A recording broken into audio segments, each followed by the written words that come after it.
Cette vidéo s'adresse aux développeurs qui hésitent entre soit apprendre le plus de technologies possible, ou alors se concentrer à fond sur une techno, et si oui, laquelle choisir et pourquoi. C'est plutôt important de répondre à ces questions, car on dispose généralement de peu de temps pour se former, et la pratique du code et l'apprentissage est extrêmement chronophage.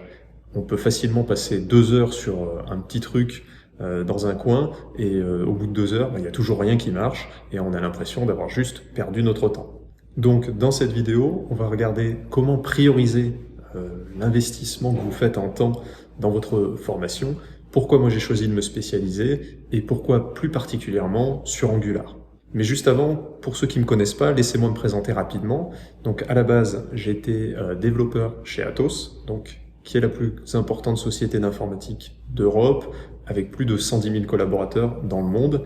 Et rapidement, je suis passé de développeur junior à formateur professionnel sur Angular et les technologies JavaScript. Ensuite, j'ai partagé une partie de mes connaissances et des formations que je donnais en présentiel à Atos sur Udemy, puisque je concevais moi-même mes formations. Et j'ai fini par atteindre aujourd'hui quasiment 10 000 élèves sur la plateforme Udemy. L'inconvénient, c'est que c'est une plateforme qui est un peu fermée, où je peux pas toucher grand monde ni enseigner comme j'aurais envie. Donc récemment, j'ai décidé d'aller sur YouTube pour aller sur une plateforme qui est un petit peu plus ouverte et où je pourrais partager avec plus de monde ma vision du code. Donc initialement, j'étais développeur junior à Atos et en fait, rapidement, je me suis rendu compte que j'intervenais sur tout un tas de tâches qui m'intéressaient pas vraiment, sur des projets, des technos dont je me serais bien passé. Et puis en fait, je faisais même pas forcément du développement. C'est-à-dire que au bout de quelques mois, je me suis retrouvé à faire de la configuration sur un outil, ce qui n'était pas du tout ce que j'avais envie de faire. Mais parallèlement à ça, j'adorais coder. Et d'ailleurs, comme beaucoup, je me suis formé, je dirais à 90% en autodidacte. Donc je me suis retrouvé dans une situation où je me sentais complètement coincé et je me suis dit mais comment sortir de là? Qu'est-ce qu'il faut faire? Alors comment on évite ça? En fait, je me suis rendu compte que ce que je faisais, c'était pas top. C'est-à-dire que je pense que c'était un peu l'enthousiasme du débutant. C'est-à-dire que j'apprenais le plus de techno possible. Dès que je voyais un nouveau sujet ou une nouvelle techno, je me lançais dessus. Donc, je dirais pas toutes les semaines, mais tous les mois, je me lançais sur un nouveau framework, une nouvelle librairie, une nouvelle techno à la mode, etc. Et auprès de mon employeur, je disais que, entre guillemets, je savais tout faire. Donc, est-ce que tu connais PHP? Ah ben oui, je connais PHP. Est-ce que tu connais Python? Ah oui, j'ai vu ça. Et au final, aucun résultat, toujours sur mes tâches ingrates à droite à gauche. Et en fait, c'est ce que tout le monde fait intuitivement. C'est-à-dire qu'on se dit, plus je sais de choses, mieux c'est, et autant communiquer sur tout. C'est quand même l'idéal, quoi, de savoir le plus de choses possible. Et en fait, c'est contre-intuitif. C'est pour ça que tout le monde le fait, parce qu'en fait, c'est absolument contre-productif pour vous. Imaginez, c'est comme si vous alliez voir votre médecin et il vous dit écoutez, moi je suis également garagiste et électricien. Est-ce que ça vous intéresse que je répare votre voiture et puis que je m'occupe du réseau électrique chez vous? Vous voyez, évidemment que non. Vous allez trouver ça ultra bizarre. Et d'ailleurs, la prochaine fois que vous allez retourner chez le médecin, vous allez probablement changer de médecin pour trouver quelqu'un qui fait de la médecine à 100%. En fait, réfléchissez comment vous raisonnez quand vous allez chercher un service auprès de quelqu'un. Vous cherchez toujours un expert. Toujours. C'est d'ailleurs pour ça qu'un médecin qui est chirurgien spécialisé dans les opérations du cœur est toujours beaucoup mieux payé qu'un médecin généraliste. Autre exemple, un professeur qui est agrégé par exemple en physique, il va être mieux payé et il va travailler moins, il aura moins d'heures de cours à donner qu'un professeur au lycée ou au collège par exemple. Donc ça peut paraître contre-intuitif, mais en fait c'est évidemment comme ça que ça marche et on s'en rend rapidement compte. Donc moi ce que je me suis dit, c'est comment je peux devenir entre guillemets un chirurgien du cœur dans le domaine du code pour arrêter d'intervenir à gauche à droite et que quand on vienne me voir, ce soit pour les technos que j'ai choisis et pour une expertise sur laquelle je vais me positionner. Donc, une fois que j'avais compris ça, il restait quand même 2 questions importantes. C'est comment on devient un chirurgien du cœur et comment je choisis de me spécialiser dans les opérations du cœur ou d'une autre partie du corps, par exemple. Donc, si on fait le parallèle avec le code, c'est comment je deviens expert sur un framework et comment je décide lequel choisir. Du coup, la stratégie que j'ai adoptée, elle est assez simple. Je me suis dit, je vais me positionner sur une techno qui est demandée, évidemment, c'est toujours plus simple, et en même temps une techno qui est récente. Pourquoi récente? Parce que si vous prenez un langage comme le Java ou le C par exemple, vous avez des gens qui en font depuis 10 ans et qui sont experts dessus depuis 10 ans. Donc ils ont une telle longueur d'avance sur vous que vous n'allez jamais réellement pouvoir vous dire expert par rapport à des gens qui ont 10 ans d'avance sur vous sur une expertise. En revanche, si vous vous positionnez sur une techno qui est récente, eh ben, premier avantage, vous avez moins de monde et moins de concurrence dessus. Et puis deuxième avantage, si la techno a 1 ou 2 ans, ben, c'est assez facile de se positionner dessus et de garder une longueur d'avance. Comme ça, dans quelques années, vous aurez des années d'expertise sur cette techno et vous aurez un avantage évident. Donc là-dessus, ce que j'ai vu, c'est qu'il y avait une espèce de fenêtre sur les frameworks front-end JavaScript. Pourquoi? Parce que les architectures web étaient en train de changer, c'est-à-dire qu'on fait plus tout notre site en PHP MySQL avec le serveur qui construit les pages, mais on se dirige de plus en plus vers des applications web où il y a besoin d'un back-end et d'un front-end. Et là, il y avait une place à prendre parce que côté back-end, ben, les gens qui faisaient des sites à l'ancienne, ils pouvaient réutiliser leur langage qu'ils faisaient avant, c'est-à-dire le PHP, le Java, etc. Mais côté front-end, ben là, il y avait beaucoup de place à prendre parce qu'il y avait eu beaucoup de demandes, parce que tous les sites ont besoin d'un front-end. Et en même temps, il y avait peu de gens qui étaient vraiment, je dirais, spécialisés sur des technos ultra récentes, comme Angular, React ou Vue. Donc là, j'ai tout de suite vu une fenêtre à prendre, parce que la techno, donc ces technos que je viens de vous dire, Angular, React et Vue, étaient en forte demande. Et dans le même temps, elles étaient récentes, c'est-à-dire qu'il n'y avait pas d'experts là-dessus, quoi. Donc c'est-à-dire que je pouvais commencer à me positionner tout de suite. Le problème, c'est que là encore, il ne faut pas retomber dans le médecin généraliste. C'est-à-dire qu'il ne faut pas arriver et dire bah, « moi je connais Angular, React et Vue ». Ah bon? Vous êtes expert de 3 trucs différents. Donc même s'il y a des similarités, positionnez-vous sur un des 3 frameworks. Alors après, comment choisir entre les 3? C'est un débat, ça peut être assez compliqué. Moi, j'ai fait quelque chose de simple. J'ai regardé quels étaient le nombre d'offres d'emploi sur chaque techno dans ma ville et j'ai pris celui qui était le plus demandé. Donc à l'époque, par rapport à là où j'habitais, bah, c'était Angular qui était le plus demandé. Et puis, donc je savais que c'était le plus demandé, que je devais me positionner dessus. Mais j'ai quand même pris le temps de faire un petit Hello World, une petite to-do list avec les 3, avec Vue, Angular et React. Et je me suis dit, bah écoute, Angular, ça me plaît, pourquoi pas foncer là-dessus, quoi. Aussi un point qui m'a marqué avec Angular et que moi j'aime beaucoup, mais je pense que ça dépend vraiment un peu de votre état d'esprit, c'est que donc c'est Google qui a fabriqué Angular et pour Google, il existe une bonne manière de fabriquer un logiciel. D'accord? Donc pour eux, il n'y a pas de débat, il y a une bonne pratique et c'est comme ça qu'il faut faire.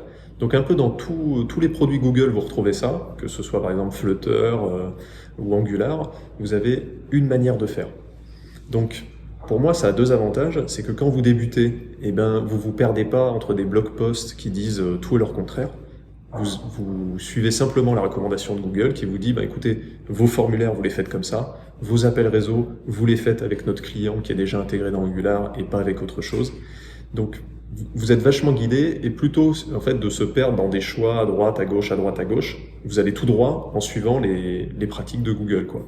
Le deuxième avantage, c'est que si vous travaillez en équipe, vous allez moins avoir de débats avec vos collègues pour savoir comment il faut faire. Moi, je ferais plutôt comme ça. Moi, j'ai vu dans un projet, j'avais fait comme ça avait bien marché. Où tout le monde, en fait, tire un peu la couette de son côté. Là, avec Angular, c'est tranché, puisque pour Google, il faut faire comme ça, et donc vous faites comme ça. Donc là, j'étais assez sûr de mon coup. Je devais me spécialiser sur Angular. J'avais choisi ma techno. Et pour me spécialiser, j'applique toujours ce que j'appelle mon échelle de connaissances, c'est-à-dire développer le Hello World avec Angular, faire la to-do list et une petite grille pour filtrer des livres, des films, etc. Développer un projet de type SaaS. Et une fois que je sais faire, je dirais, ces 3 types de projets par ordre de difficulté, ce que j'aime bien faire à la fin, c'est de me dire pourquoi. Pourquoi j'ai fait ça, pourquoi j'ai posé mon architecture comme ça, et prendre des fichiers au hasard dans mon code et de faire ligne par ligne, mot-clé par mot-clé, et d'être capable d'expliquer pourquoi ce terme est là et pourquoi ça marcherait pas s'il n'était pas là. C'est-à-dire vraiment justifier toutes les décisions que vous avez prises. Ça va vous permettre de passer de comment on développe X à pourquoi j'ai pris tel choix, pourquoi j'ai fait telle décision. C'est comme ça, selon moi, que vous allez pouvoir rapidement développer une posture d'expert, puisque vous savez pourquoi vous êtes en train de faire ce que vous faites.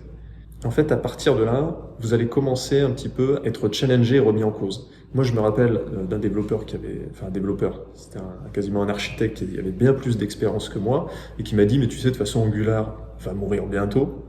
Donc là, j'ai pris une grosse claque, je me suis dit, mince, je suis en train de me spécialiser sur un truc qui va mourir bientôt. J'ai commencé à faire des recherches sur Google et je voyais qu'effectivement, Angular allait bientôt disparaître, c'était le framework le plus détesté côté front-end, etc. Donc j'ai commencé un peu à me remettre en doute et à dire mais en fait tu t'es planté, t'as fait les mauvais choix et c'était extrêmement démotivant en fait. Mais en fait, en arrêtant d'écouter les autres et en réfléchissant un petit peu à là où j'en étais actuellement, je me rendais compte que mes choix avaient porté leurs fruits et que ma situation avait évolué positivement. C'est-à-dire que je travaillais enfin sur des projets qui utilisaient la techno que j'aimais, que j'avais choisi.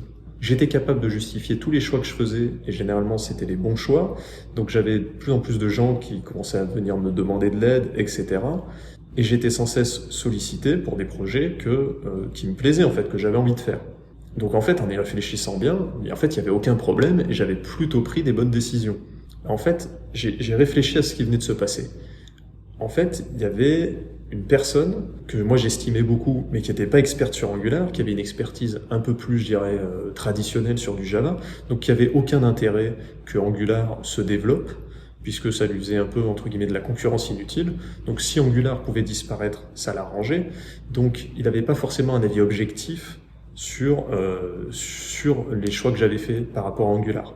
Et deuxièmement, comme en fait j'étais inquiet par rapport à ce qu'il m'avait dit, quand j'avais recherché dans Google, j'avais tapé que des choses comme pourquoi Angular va mourir, dans combien de temps Angular va disparaître, etc. Donc forcément, en fait, on trouve ce qu'on cherche.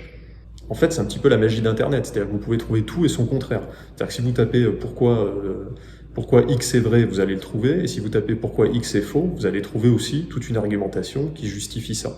Donc finalement, je m'étais découragé pour rien, puisque j'avais écouté l'avis de quelqu'un qui n'était pas expert sur Angular, et puis j'avais fait des recherches où j'avais forcément trouvé ce que je cherchais, c'est-à-dire les raisons pour lesquelles je m'étais planté. Donc finalement, bilan de tout ça, eh bien, j'ai appris à prendre confiance en moi et à trier un petit peu le feedback que vous pourriez avoir. C'est-à-dire, vous voulez devenir expert sur Angular, demandez pas conseil à quelqu'un qui fait du C depuis 10 ans, entre guillemets. C'est-à-dire, demandez conseil à quelqu'un qui fait du Angular. Donc, triez un peu le feedback en fonction de ce que vous voulez faire. Donc, pour résumer un peu ce qu'on vient de se dire et voir comment ça peut s'appliquer à votre cas, eh bien, ce que je vous recommande en premier, c'est de sortir de la case médecin généraliste et de vous positionner sur une techno. Deuxièmement, vous allez devoir choisir quelle techno vous allez choisir. Donc là, ce que je vous recommande, c'est de prendre une technologie qui est en forte demande, sinon ça sert à rien. Prenez pas un truc juste qui vous fait plaisir, quoi. Et deuxièmement, une techno récente pour que vous ayez plus de chance, puisque statistiquement, il y aura moins de monde et ce sera beaucoup plus facile, je dirais, de prendre le train au bon moment. Donc moi, ce que j'ai vu, c'est qu'en ce moment, il y a une fenêtre sur les frameworks front-end et je dirais même les technologies en JavaScript, puisque il y a très peu de gens qui sont spécialisés en JavaScript. Il y a des experts de Java, des experts de C, mais des experts en JavaScript, personne n'a envie d'aller vraiment se casser les dents sur ce langage qui, faut le dire, est un petit peu spécial. Troisièmement, vous allez devoir monter en compétence sur cette techno. Donc là, j'en ai parlé dans une précédente vidéo. L'objectif, ça va pas être d'aller lire la documentation officielle et 70 articles. Vous allez vous concentrer sur qu'est-ce que vous êtes capable de produire avec cette techno. Donc ça va vous permettre d'aller beaucoup plus vite et de prendre uniquement les connaissances qui vont réellement vous servir. Donc là, vous faites un Hello World, une to-do list, une petite grille de livres ou de films par exemple. Quand vous cliquez, ça va vous emmener sur la page de détail, puis vous pouvez revenir, vous pouvez ajouter, modifier, supprimer, etc. Okay. Enfin, quatrième et dernier point, et c'est le plus important, tenez suffisamment longtemps pour récolter les fruits de ce que vous êtes en train de faire, sans prendre en considération des remarques qui sont pas forcément pertinentes qu'on pourrait vous faire. Attendez, tenez le coup et attendez de voir réellement si ça porte des fruits ou pas ce que vous êtes en train de faire.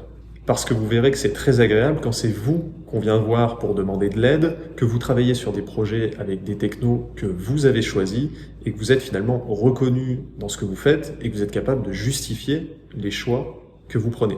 Donc si comme moi vous en avez marre d'intervenir sur des projets qui sont inintéressants et que vous avez plutôt envie de vous positionner à fond sur une techno qui vous plaît et qui se trouve que cette techno c'est Angular, Je vous invite à regarder dans la description de cette vidéo où je vous ai préparé une série de 5 vidéos où je vous montre comment moi je ferais si j'avais un projet Angular qui arrivait dans un contexte professionnel, quelles sont les grandes étapes que moi je mettrais en place et comment je justifierais tout ce que je fais auprès de mes collègues, de mon client ou de ma hiérarchie. Ok, donc ça va de poser votre architecture en module en fonction du cahier des charges d'un client, en passant par la sécurité jusqu'à votre première livraison. Cela devrait vous permettre de réussir votre prochain projet Angular en entreprise en partant de zéro et surtout de justifier les choix que vous prenez. Je vous explique tout ça dans la description de la vidéo et je vous dis à très bientôt.